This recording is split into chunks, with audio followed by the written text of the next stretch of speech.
네, 어제 저녁 7시부터 9시 5분까지 2시간 넘게 화기애애한 분위기 속에서 진행됐다.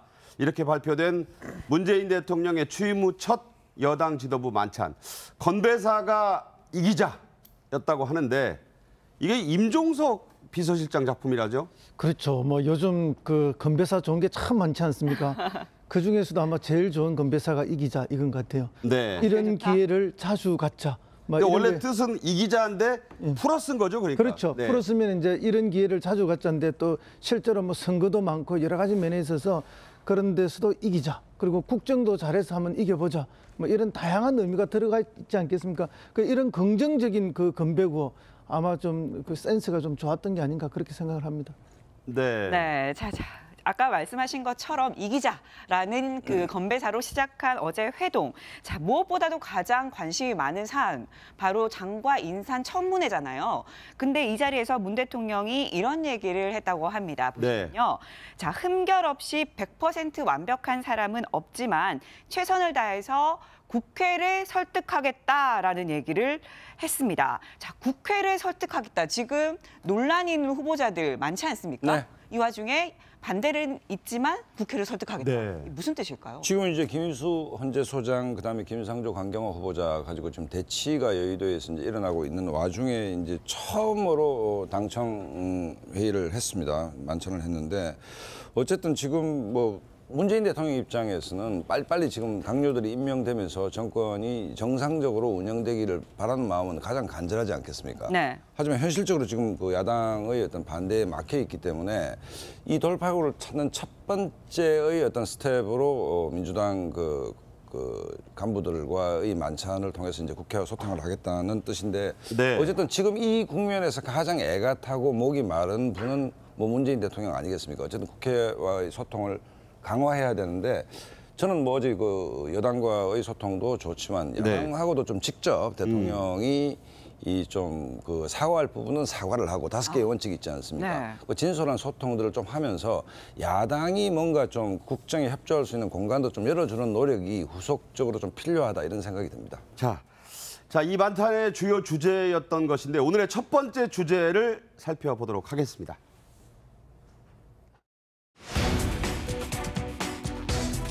강경화 구하기 총력전을 펼치자는 게 지금 여권의 입장이고요. 야권에서는 지명을 즉각 철회하라 이런 입장을 굽히지 않고 있다 이런 얘기입니다. 자, 박수현 청와대 대변인이 어제 만찬에 앞서서 매우 이례적인 호소를 발표했습니다. 직접 그 대목 들어보겠습니다. 국회에 간곡히 요청드립니다. 실로 안타깝습니다.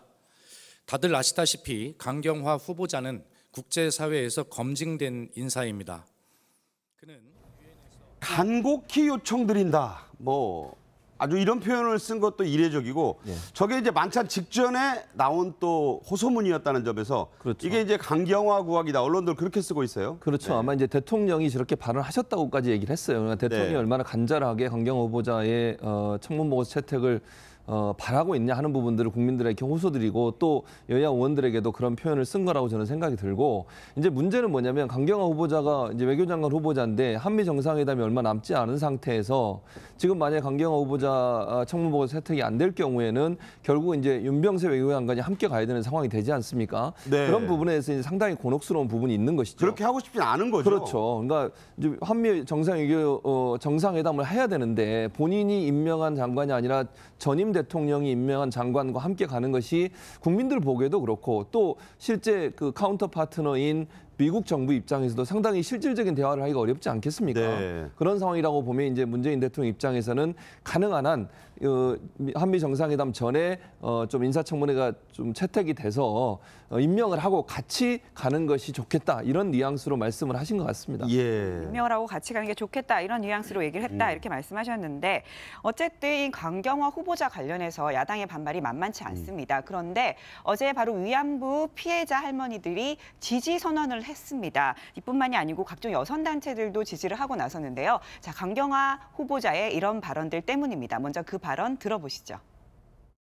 제가 세 딸의 맏딸로서 저희 친정 부모님 경제력이 없는 저희 친정 부모님을 늘 부양하고 있었습니다. 그렇기 때문에 남편의 재산 관리와 저의 재산 관리를 별도로 하는 걸로 남편이 저를 네, 여성단체 일부긴 하지만 뭐 친정부모도 봉양을 한다는 얘기, 또 개인 승용차 타고 경기도 나눔의 집에 직접 가기도 해서 뭐 논란도 있었지만 진정성 있었다 이런 얘기가 있어서 그쪽에서도 지지선언 나오고 그런 분위기예요 지금.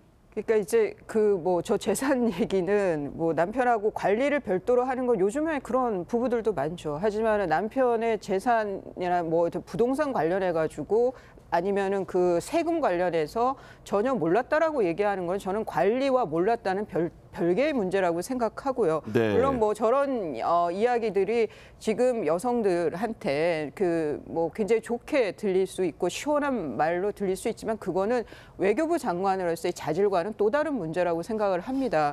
그 말씀하신 대로 이제 위안부 문제도 이게 이제 외교부 장관으로서 일본하고 그러면 새로 또 그걸 뭐라고 협정을 다시 해야 되느냐, 재협상을 해야 되느냐 문제 이런 거에 있어서 구체적인 답변을 못 내놨어요 청문회에서. 그러니까 지금 자유한국당에서의 그 야당에서의 문제는 뭐 위장전입 같은 뭐 이런 그 위장전입이 아니라 거의 특혜죠. 그 전입은 그런 문제보다는 외려 자질, 능력의 문제로 그 초점이 바뀌고 있는 것 같다. 거기에 대해서 여당 측에서 적절한 반론이 나와야 되는데 그게 없이 강경 모드로 나가는, 시간이 없다. 이 한미 정상회담이 있어야 되는데 시간이 없다라는 그 논거를 가지고 근거를 가지고 강경 모드로 가는 것이 과연 적당한 것이냐는 것은 좀 더 봐야 될 것 같아요. 네, 허 소장님, 지금 이수희 변호사님은 능력, 자질이 부족한 게 더 문제다 이렇게 얘기를 하셨는데요. 이 부분에 대해서 어떻게 보세요? 글쎄요, 뭐 그런 이야기들을 지금 청문위원들이 이제 청문 과정을 겪으면서 이야기를 하시긴 하는데 실제로 청문회에서 뭐 자기 능력을 잘 보여주는 사람도 있고 또 잠재되어 있는 능력을 제대로 보여주지 못하는 사람들도 있지 않습니까? 네. 저는 뭐 능력이 없어서 못 보여준 게 아니고 능력은 충분하지만 청문회라는 그 과정에서 보여주기 위해 적절하지 않아서 그랬을 거라고 이렇게 보고요. 뭐 능력이 충분히 있는 사람이 아닌가. 그리고 능력이 없다면 그분이 국제 외교 무대인 유엔에서 그만한 고위직에 올라갈 수도 없었을 거라고 보고요. 그런 면에서는 뭐 이 능력 문제는 물론 뭐 양자 외교나 뭐 그 미국과의 이런 그 외교를 직접적으로 해본 그런 경험은 적은 건 맞죠. 그렇지만 다자 외교, 인권 외교와 그리고 국제 외교의 총산이 유엔 아닙니까? 거기서 네. 최고직에 올라간 사람인데 그걸 문제 삼는다는 건 좀 의아하기도 하고요. 그리고 그날도 이제 이렇게 청문회 과정을 저도 뭐 유심히 봤습니다만은 원유철 의원이 뭐 이런 질문을 하고 그게 5초간 답변을 못하는 그런 과정도 있었는데 저는 외교장관을 지금 질문하는 건지 국방장관을 질문하는 건지 좀 혼돈이 올 정도의 분위기도 네. 있었다. 물론 외교장관도 국방을 알아야 되고 국방장관도 외교를 알아야 되지만 그러나 좀 지나친 면은 있었던 것이 아닌가 그렇게 보고요. 어쨌든 이분을 대통령이 처음에 이제 내정했을 때 그때 우리 언론과 국민들이 환호했던 걸 기억해 본다면은 이분의 다소 부적절한 그런 어떤 처신이라든지 이런 부분들이 있다 하더라도 과연 그것이 지금 장관 자리에서 물러나게 하는 것이 맞는가 아니면 오히려 그렇게 발탁을 하는 것이 맞는가를 판단해 봤을 때 시기적으로도 그렇고 오히려 야당이 좀 지나친 것이 아닌가 하는 그런 여론도 있다는 것을 말씀드립니다. 야당이 그 지점인데 지금 예. 민주당이 어제 그 당청간에 만찬을 했는데 분명히 그 야권을 지지하는 국민들한테 집권 측에서 좀 사과할 필요가 있다. 이런 정도 능력과 이런 정도의 도덕성 가지고 탈락한 적이 있었냐 무수히 많았죠. 전 정권에. 비일비재했습니다. 이거 더 약한 문제를 가지고 네, 그렇기 네. 때문에 과거 우리가 야당했을 때의 어떤 그 잣대가 지금 집권하고 했을 때 적용이 안 된다는 문제에 대해서 최소한 민주당이라도 맨날 그 한국당이나 바른정당하고 얼굴을 맞대고 있지 않습니까? 그렇다면 네. 거기도 진솔하게 내가 지난 여름에 한 일은 좀 심했다라고 인정하고 그 다음에 이제 좀 도와달라고 해야 되는 것인데 이 사람은 아무 하자가 없다. 어떻게 하자가 없습니까? 아니, 그런 말은- 하자는 모습이 많이 드러나는 것이고 그 다음에 아까 그 위안부 할머니 문제나 여성단체 문제는 강경화 후보자가 여성부 장관이나 보훈처 장관이면 난 충분히 일리가 있다고 생각합니다. 네. 근데 이제 외교부 장관 후보자 아닙니까? 외교부 장관 후보자인데 기본적으로 일본과 얼굴을 맞대고 위안부 전 정권이 물론 잘했든 못했든 국가 간의 협정 문제를 재협상을 해야 될 문제인데 그 위안부 할머니의 나눔의 집을 방문했다는 것이 아름다운 얘기긴 하나 외교부 장관 후보자로 적절한 것인가는 또 다른 문제겠죠. 자, 근데 사과 그 문제를 예. 잠시 말씀드리면요. 예. 아니 비서실장이 맨 처음에 사과를 한번 했지 않습니까? 그리고 대통령이 연이어서 사과 라는 말만 안 했지 사실상의 사과인 국민과 야당의 간곡한 양해를 구한다는 또 사실상의 사과도 하지 않습니까? 그런데 계속 사과만 해라라고 이야기를 한다면 그럼 뭐 어쩌자는 말입니까? 네, 그 질문을 한번 드리고 싶습니다. 사과라는 뜻은요. 받는 측에서 사과로 인정돼야 사과인 거지. 사과로 했다 해서 사과가 그건 사과가 아니죠. 두 분 간의 논란 자체가 지금 현재 분위기를 대변하는 거 아닌가 싶은데 60년 외교부 역사상 최초의 여성 또 비고시 이런 상징성과 함께 아까 저희 채널A 정치부가 말할 때 부적격하다. 그야말로 자격이 없다. 이런 논란도 있습니다. 그래서 전병헌 대통령 정무수석이 국회로 가서 야권 대표들을 좀 만났는데 먼저 정우택 자유한국당 대표권한대행 겸 원내대표는 이렇게 말합니다. 강경화 후보자는 위원들의 질문을 받아 적기 바빴고 외교부에서 전달한 메모나 쪽지를 겨우 읽는 수준이었습니다. 답답하고 한심하기 짝이 없었던 것은 비단 저만의 느낌만은 아니었을 것입니다. 네, 정 원내대표는 뭐 설사 외교 장관이 된다 하더라도 뭐 얼굴 마담 이런 거 좀 지나친다 싶을 만한 비판까지 했는데 어떻게 보셨어요? 좀 지나치죠, 그거는. 그러니까 강경화 후보자가 갖고 있는 개인적인 능력 자체를 완전히 무시하면 안 되는 거잖아요. 그분이 물론 어느 부분에서 좀 부족할 수는 있지만 그 뭐 얼굴 마담 정도라고 얘기해버리면 그분이 유엔에서 했던 여러 가지 활동들이나 지금까지 그분이 갖고 있는 커리어를 자체를 무시하는 거니까 그건 좀 지나친 발언이고 질문을 받아 적는 건 받아 적어야죠. 혹시나 잘못 질문 오해할 수 있으니까. 정확히 답변하기 위해서. 만약에 누구든 그 자리에 가면 질문은 당연히 좀 적고 메모를 하고 그 메모를 보면서 답변을 하는 거니까 다만 이제 답변하는 과정에 주는 메모를 읽었다고 하는데 그 부분은 뭐 그렇게 볼 수도 있을 것 같아요. 그러니까 그런 부분들은 또 본인이 100% 지금 와서 준비하는 기간이 그렇게 길지 않았기 때문에 모든 외교 업무를 다 파악하기는 힘들죠. 그러니까 본인이 전문적으로 했던 외교 업무는 잘 알 수 있겠지만 우리나라의 국내 사정과 연관되는 외교 업무 같은 경우는 중요한 업무들은 다 알겠지만 디테일한 부분들은 좀 없는 부분이 있어서 그 부분을 도움을 받는 것은 뭐 그럴 수 있다고 보고 몇몇 대목에서 뭐 그 당 보고서 이런 대목이 좀 나와서 보고 읽는다는 논란은 조금 있었어요. 있을 수 있죠. 뭐 그건 뭐 충분히 있을 수 있다고 봐요. 그러나 이제 강경화 후보자가 전체적으로 외교부 장관으로서의 그 자질이나 능력을 갖고 있느냐 하는 부분들을 좀 봐야 되고 저는 개인적으로 갖고 있는 어떤 뭐 해명하는 가운데 거짓말 논란 이런 부분들은 비판받아 마땅하다고 생각해요. 그러나 이제 그분이 갖고 있는 어떤 외교부 장관의 자질과 능력에 대해서 검증을 조금 더 깊이 했으면 좋겠다는 생각은 듭니다. 지금 얘기를 들어보면 어쨌든 자유한국당의 입장은 확고한 것 같습니다. 지금 야당의 반발이 거센데 어쨌든 문재인 대통령은 계속 강행하겠다는 의지를 보이는 거 아닙니까? 지금 어제 당청에서 발언을 보면 이 상황은 그럼 어떻게? 얼마 전에 뭐 라디오 인터뷰 아침에 출근하면서 들었는데 우원식 원내대표하고 정우택 원내대표가 이제 출연해서 설전을 벌이는 장면을 들은 적이 있습니다. 난 대단히 좀 부적절하다고 생각했던 게 뭐냐면 지금은 청문회에서 이 세 분이 적격한가 부적격한가 보다 야당과 협상을 해야 될 대목 아닙니까? 협상을 해야 될 대목인데 원내대표는요 상대당과 협상하는 최전선에 있는 사람인데 양당의 원내대표가 서로를 공격하고 있으니까 그건 정치가 사라진 것 아닙니까? 근데 야당도 물론 비판받아 봐야지만 이 문제를 풀어야 될 절박감이 있는 쪽은 청와대와 민주당입니다, 사실은. 그렇다고 본다면 뭐 전병헌 수석, 그다음에 우원식 원내대표가 어쨌든 낮은 자세로 야당의 협조를 끌어내기 위해서 노력을 해야 되는 것인데 어느 정도 노력이 있는지는 모르겠고 그다음에 어쨌든 이 세 후보 가운데 최소한 야당한테도 명분을 줘야 되는 것이죠. 야당도 자기들의 지지층이 있는 것이고 그렇다고 본다면 지금은 청문 전국에서 넘어가서 이 세 분한테는 정치 협상의 공간으로 넘어갔기 때문에 어쨌든 목마른 자가 우물을 파는 것 아니겠습니까? 가장 목마른 자는 청와대와 민주당이기 때문에 좀 더 정치력을 발휘해서 야당에게 어떤 정치 공간을 열어주는 노력도 필요하다고 생각합니다. 이 전병헌 수석은 국민의당의 박주선 비대위원장도 찾아갔습니다. 박주선 비대위원장이 화답한 이 발언이 지금 화제가 되고 있는데요. 바로 이 대목입니다. 앞으로 저희 국민의당은 당당하고 떳떳한 야당 그리고 정부에 협조할 것은 거리낌 없이 인색함 없이 협조하는 추운 여당으로서의 역할을 함께하는 새로운 정치 패러다임을 구축하는 선도자 역할을 하는데 아무런 주저함이 없도록 하겠습니다. 자, 이 발언 중에 나온 준여당이란 발언이 좀 화제가 됐는데 추미애 더불어민주당 대표가 즉각 이렇게 화답했습니다. 여권에 협력하겠다는 매우 반가운 말씀이다 이렇게 얘기했는데 자유한국당의 정준길 대변인은 국민의당은 태생부터 지금까지 민주당의 이중대였다는 사실을 자백한 거다 이렇게 비판했고요.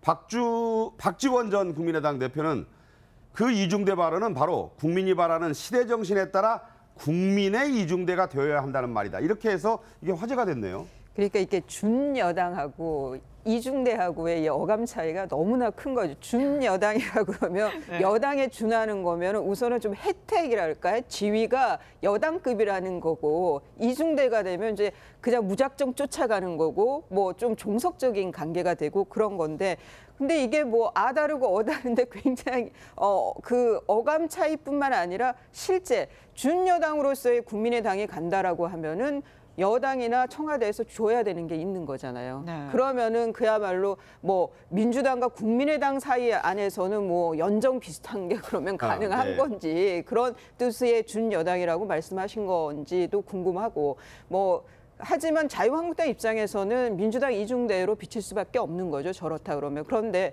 자유한국당 민주당 이중대라고 저렇게 비판만 할 게 아니라 필요한 이런 뭐 강경화 후보자 인사청문회라든가 이런 거에서는 국민의당에다 먼저 손을 내밀어야 되는 거죠. 자유한국당이 의석수로는 2등이니까요. 네네. 그런 면에서 한국당이 그 대변인의 저런 그 논평보다는 좀 더 정치적인 그 뭐 언어라 그럴까요? 좀 그런 묘미가 좀 나왔으면 좋겠다는 생각이 듭니다. 네. 네. 어쨌든 뭐 여소야대의 국회 상황이다 보니까 뭐 국민의당이 캐스팅 보드를 쥐고 있는 건 확실하지 않습니까? 그만큼 존재감이 이제 커지는 것이고. 의석도 40석이고. 그렇습니다. 예. 그리고 또 호남을 주로 기반을 하고 있기 때문에 그렇죠. 이게 이제 그 위치 잡기가 아주 뭐 준여당으로서 위치 잡기가 좋은 거죠. 그러나 때로는 뭐 안 들어줄 듯 안 들어줄 듯 이렇게 하면은 또 청와대와 민주당은 뭐 몸이 다를 수밖에 없는 그런 상황이기 때문에 역할이 굉장히 높아졌다. 근데 이제 정준길 그 대변인이나 야당에서는 제가 볼 때 그 국민의당을 이중대라 그러는데 본질을 잘 모르는 것 같아요. 국민의당은 이중대가 아니고 본부중대였습니다. 원래. 본부중대. 본부중대다. 본부중대인데 잠시 나갔던 것뿐이고요. 예, 예. 원래 한 뿌리죠. 그만큼 이제 이렇게 뭐 인적으로나 정서적으로 이렇게 거의 뭐 비슷한 상황이기 때문에 이런 이야기는 충분히 나올 수 있다고 봅니다. 저는 이 논란이 굉장히 이제 문재인 정권 5년 내내 따라다닐 논란이다. 특히 이제 국민의당이나 바른정당 같은 경우에는 그런데 어떤 사안별로 어떤 부분은 협조하고 어떤 부분은 협조하지 않을 것인가. 그다음에 어떤 부분은 타협할 것인가. 이 부분을 우리가 지금 문재인 정부가 사상 초유의 네. 다당제 구조화해서 지금 집권을 했습니다. 그러면 저는 국민들 앞에서 당당하게 어떤 협상 포인트, 예를 들어 선거구제 개편이라든지 중도정당이 살 수 있는 어떤 방법, 개헌 문제 이 부분을 메르켈 정부에서 기민사 3인 연정할 때 국민들한테 협상의 내용을 전부 공개를 했고 그다음에 연정을 했습니다. 그러면 협치든 연정이든 테이블 밑에서 하면 그건 야바이가 되겠죠. 그렇기 네. 때문에 당당하게 협상의 내용은 무엇이고 협상의 결과가 무엇이다. 이 조건 하에서 우리가 민주당 문재인 정권과 협치 내지 연정을 한다는 것을 당당히 밝히지 않으면 이중대, 뭐 사쿠라 이런 논란이 계속 가열될 수밖에 없다고 저는 봅니다. 자, 이 이슈가 뜨거운 만큼 저희가 어제 뭐 앞서 리포트에서도 해봤지만 국민의당 의원들에게 전부 한번 물어봤어요. 다 답변하신 건 아닌데 자, 이렇게 이제 김희수 후보자는 표결을 해야 되고 강경화 외교부 장관 후보자는 표결은 안 하지만 여론이 중요합니다. 한번 네. 다시 짚어보죠. 네, 자 김의수 헌법재판소장 후보자에 대해서 자, 의원들한테 물어봤더니 이렇게 얘기했습니다. 적격이라고 답한 분이 9명, 그다음에 부적격이라고 답한 분이 8명, 유보 및 답변 거부가 13명이고요. 자, 강경화 외교부 장관 후보자에 대해서는 그러면 어떻게 생각하느냐라고 했더니 적격은 2명, 부적격 24명, 유보 및 답변 거부가 4명입니다. 아까 호 소장님이 민주당 본부중대 아니냐 이렇게 얘기하셨는데 민주당 의원, 국민의당 의원들 생각은 많이 다른 것 같아요. 그렇죠. 그러니까 두 가지로 크게 나눈 것 같아요. 김희수 재판관 같은 경우에 이제 헌재 소장 후보자 같은 경우에는 대체적으로 정서 자체가 분위기 자체가 통과시켜주는 쪽으로 흘러가는 것 같고요. 강경화 후보자는 좀 상당히 좀 어려운 상황에 처해 있다. 그건 분명한 것 같습니다. 국민의당 입장에서도 사실은 강경화 후보자가 여러 가지로 답변하고 하는 과정에 있어서의 문제점인 것 같아요. 저는 능력보다는 제가 볼 때는 그분이 이제 여러 가지 그 개인과 관련된 재산과 관련된 여러 가지 얘기를 해명하는 과정에 있어서 명쾌하게 해명이 안 되는 부분, 또 본인이 밝히면서 또 거짓말 논란에 휩싸인 부분, 이런 부분들이 사실 논란이 됐기 때문에 그렇다고 네. 보고, 다만 이제 김희수 재판관 같은 경우는 크게 뭐 지금 오늘 뭐 나온 그 특수활동비 사용하는 거 빼고 나머지 문제에 있어서는 크게 문제가 된다고 저는 개인적으로 보진 않는데, 그런 점에서 본다고 하면 국민의당 입장에 두 가지 색채, 지금 말씀하신 것처럼 이중대라는 비판을 피하기 위해서라도 야당적인 성향을 보이지 않는 부분이 있는 거죠. 그것이 강경화 후보자에 대한 반대로 나오는 것 같고, 네. 김희수 재판관 같은 경우에는 특별히 흠결이 없다면 정부의 발목을 잡는 그런 형태는 하지 않겠다.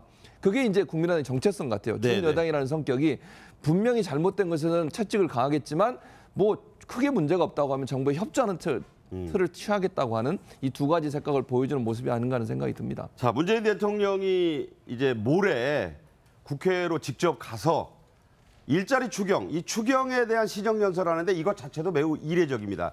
이게 이제 일자리 추경 문제뿐만 아니라 이 문제를, 이 실타래를 풀기 위한 야당 지도부 설득까지도 포함되어 있을 것으로 보이는데 주목이 됩니다.